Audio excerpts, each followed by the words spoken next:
Let's talk about extending existing wiring during a remodel job, specifically in your kitchen remodel situation.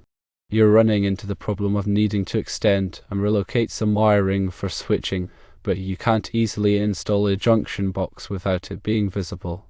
You're wondering about using an underground splice kit from 3M to connect, conceal, and insulate the splice, leaving it behind the sheetrock.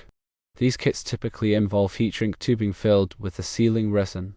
While that sounds like a neat and tidy solution, there are some important things to consider. While underground splice kits may seem tempting for their concealment factor, it's generally not recommended to use them for extending building wiring inside a remodel job. Let's look at some of the pros and cons. On the plus side, the splice is buried in the resin-filled heat shrink tubing, making it virtually invisible behind drywall.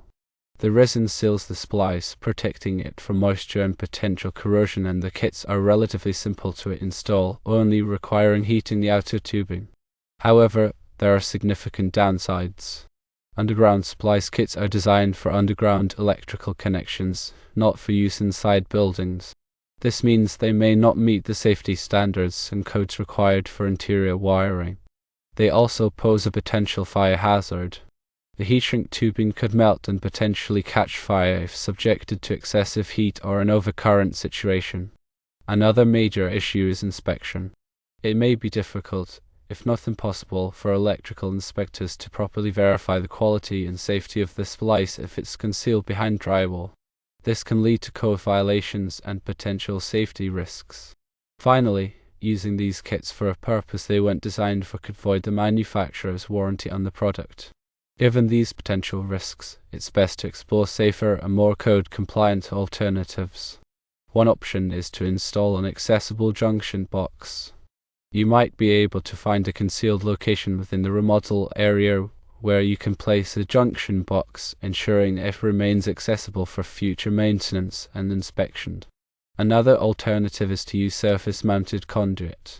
This involves running the wiring in metal or plastic conduit that is mounted on the surface of the wall.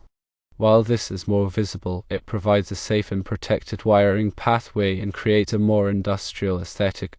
When using a junction box, be sure that it is accessible. This means not permanently covering it by drywall or similar building materials and properly grounding the junction box.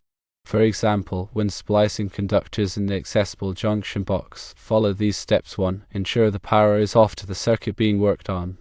2. Use appropriately sized wire connectors listed for the application. 3. Tightly secure all connections, ensuring no loose strands of wire. 4. Properly ground the junction box and any metallic conduit involved.